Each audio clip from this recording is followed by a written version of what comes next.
নমস্কার বন্ধুরা, নবপল্লব চ্যানেলে আরও একবার স্বাগত।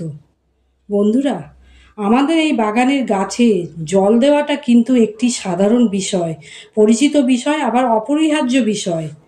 আবার এই জলের কারণেই কিন্তু আমাদের মাটির রোগ, অর্থাৎ মাটিগত রোগ থেকে যে রোগগুলি গাছে আসে তার পিছনে কিন্তু একটা বড় কারণ বা ভূমিকা নিচ্ছে আমাদের এই জলের ব্যবস্থাপনা ঠিক না রাখলে। এখন আমরা এই জল গাছে কিভাবে দেব, কি মাত্রায় দেব, কোন সময় দেব, সেই সম্বন্ধে আলোচনা করি। দেখো বন্ধুরা, জল আমরা কোন সময় দেব সেটা নিয়ে প্রথমে আমাদের ভাবতে হবে। এখন সময়কে দুটো ভাগে ভাগ করতে পারি, একটা সিজন বা ঋতু অনুসারে, আর একটা সারাদিনের সময় অনুসারে, অর্থাৎ সকালবেলা, বিকেলবেলা, সন্ধ্যাবেলা। এখন যেটা আলোচনা করব, ঋতু বা সিজন অনুসারে যদি বলি, তাহলে কি গরমকালে যেভাবে বা যে পরিমাণে গাছে জল দেওয়া দরকার হয়, আবার শীতকালে তার থেকে কম, বা বর্ষাকালে গাছে জল দিতেই হয় না।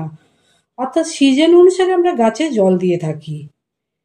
এখন যেহেতু গরমকাল আর প্রচণ্ড তাপমাত্রায়, এখন আমরা কিভাবে কোন সময় জল দেব আমরা মোটামুটি সবাই জেনে গেছি। এই গরমে দুপুরবেলা কোনো গাছে জল দেওয়া যাবে না। সব থেকে বেটার এই গরমে একদম আর্লি মর্নিং, অর্থাৎ সূর্য ওঠার আগে গাছে জল দিয়ে দাও। দুপুরে আর জল নয়। আবার সন্ধ্যাবেলা গাছ অবজার্ভ করো, যে গাছের মাটি শুকিয়ে গেছে সেই গাছেই জল দাও। মাটি ময়েশ্চার থাকলে জল দেওয়ার দরকার নেই। আবারও বলছি বন্ধুরা, দুপুরবেলা ভুল করেও গাছে জল দেবে না।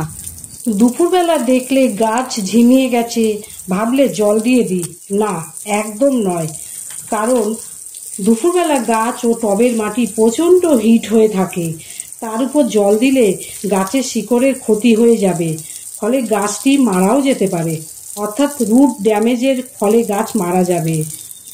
এছাড়া নানান রকম সমস্যারও সম্মুখীন হতে হয়, যেমন পাতা পুড়ে যাওয়া বা হলুদ হয়ে যাওয়া, পাতা ঝরে যাওয়া, ডাইব্যাক আসা।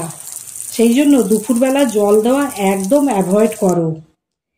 এবার আমরা আসি কি পরিমাণে জল দেবে।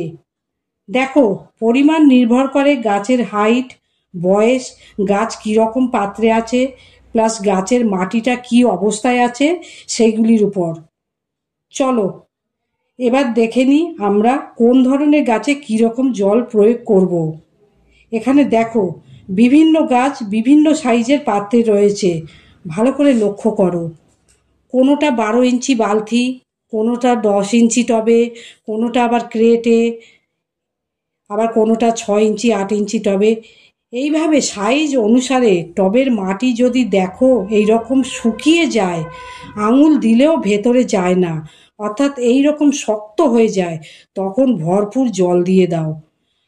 আর যখন দেখবে জল টবের নিচ থেকে ড্রেনেজ হয়ে যাচ্ছে, তখনই বুঝবে ভরপুর জল দেওয়া হয়েছে। সেই জন্য একটা জিনিস বলবো, তোমাদের টবগুলি যেন ওয়েল ড্রেনেজ সিস্টেম থাকে, জল যেন টবে জমে না থাকে, সেটা একান্ত খেয়াল রাখবে। এইভাবে জল দাও, দেখো মাটি শুকনো একেবারে, এইভাবে যতটা জল ধরে দিয়ে দাও। এটাই যা জল দেওয়া গেল। আবার দেখো, এই যে একটা ছোট টব, এটার মাটিও শুকনো, এটাতেও জল ভরপুর দিয়ে দিলাম। এটাই আগেরটার থেকে কম জল দিতে লাগলো। তাহলে বোঝা গেল যে রকম টব সেই রকম পরিমাণে জল দিতে হবে। আবার দেখো, এই টবটার মাটিটা শুকোয়নি, সকালে জল দিয়েছো, বিকেলে সেভাবে শুকনো হয়নি, অর্থাৎ স্যাঁতস্যাঁতে আছে।